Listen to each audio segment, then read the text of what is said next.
بسم اللہ الرحمن الرحیم۔ پہاڑ کے دامن میں رہنے والے ایک بزرگ کا واقعہ بیان کر رہے ہیں ناظرین۔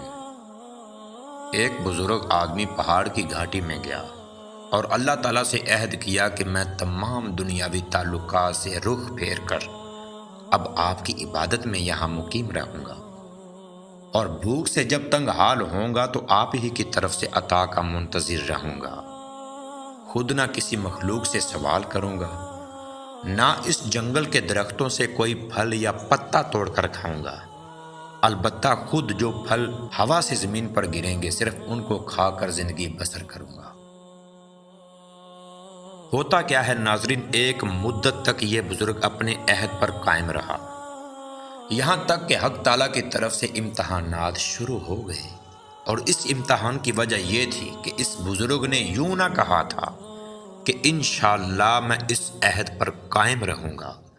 اس انشاءاللہ نہ کہنے کی وجہ سے بظاہر یہ معلوم ہوتا ہے کہ اس بزرگ کی نظر اللہ تعالیٰ کی توفیق سے ہٹ کر اپنی ہمت اور طاقت پر چلی گئی ہے، اور اپنی عاجزی و انکساری کے ظاہر کرنے کی بجائے ایک طرح کا تکبر معلوم ہوتا ہے۔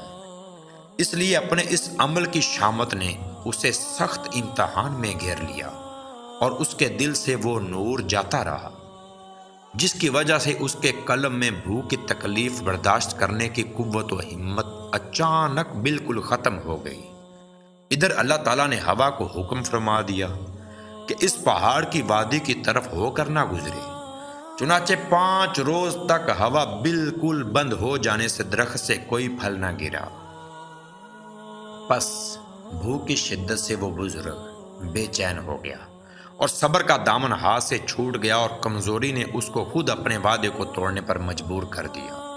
اور وہ بزرگ جو ایک طرف ہمت و استقامت کا پہاڑ تھا، اب گمراہی کی وادی میں بھٹکنے لگا۔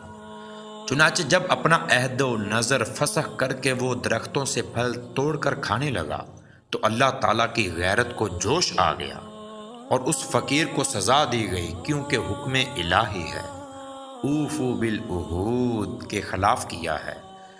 اس کا ترجمہ ہے یعنی پورا کرو جو کچھ کہ تم نے عہد کیا ہے۔ چنانچہ اس بزرگ کی سزا کا واقعہ اس طرح ہوا کہ چوروں کا ایک گروہ رات کو اس پہاڑ کے دامن میں ٹھہر گیا۔ ایک مخبر نے شہر کے پولیس افسر کو اطلاع دی کہ آج چوروں کا گروہ فلاں پہاڑ کے دامن میں ٹھہرا ہوا ہے۔ اس سے پہلے کہ پولیس افسر ان چوروں کو گرفتار کرتا، اس نے پہاڑ کے دامن میں اس درویش کو دیکھا اور سمجھا کہ یہ کوئی چور ہے، فوراً گرفتار کر لیا۔ فقیر نے بہت شور مچایا کہ میں چور نہیں ہوں، لیکن تھانے دار اور سپاہیوں نے ایک نہ سنی اور اس کا داہنا ہاتھ اور بایاں پیر کاٹ ڈالا۔ اسی اثنا میں ایک سوار ادھر سے گزرا، اس نے جب یہ قصہ دیکھا تو تھانے دار اور اس کے ساتھیوں کو بہت ڈانٹا کہ اے کتے، تو نے ایسے نیک فقیر کے ساتھ یہ کیا سلوک کیا؟ یہ تو فلاں شیخ کامل اور ابدال وقت ہے جس نے دنیا سے کنارہ کش ہو کر اس جگہ خلوت اور تنہائی اختیار کی تھی۔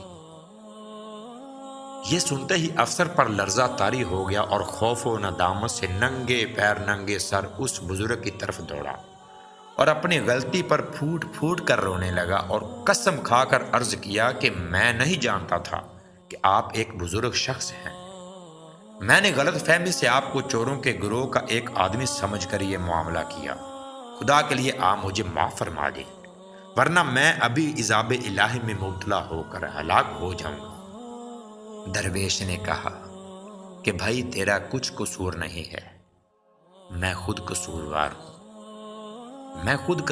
ہوں، میں نے اپنے مالک سے بد عہدی کی تھی جس کی مجھے سزا ملی ہے۔ تو ناظرین، واقعہ مکمل ہوتا ہے۔ اس واقعہ سے ہمیں سبق کیا ملتا ہے؟ اللہ تعالیٰ کے حضور عاجزی اور انکساری کا اظہار کرنا چاہیے، اور ہمیں ہر وقت اللہ تعالیٰ کی نعمت اور اس کی عطا کا محتاج سمجھنا چاہیے، اور ہر حال میں اللہ تعالیٰ سے عافیت کا سوال کرنا چاہیے، اپنی ہمت اور اپنے تقوی پر ناز کرتے ہوئے۔ اللہ تعالیٰ سے ایسا عہد نہ کرنا چاہیے کہ اس میں اپنی کمزوری اور بندگی سے نظر اٹھ جائے۔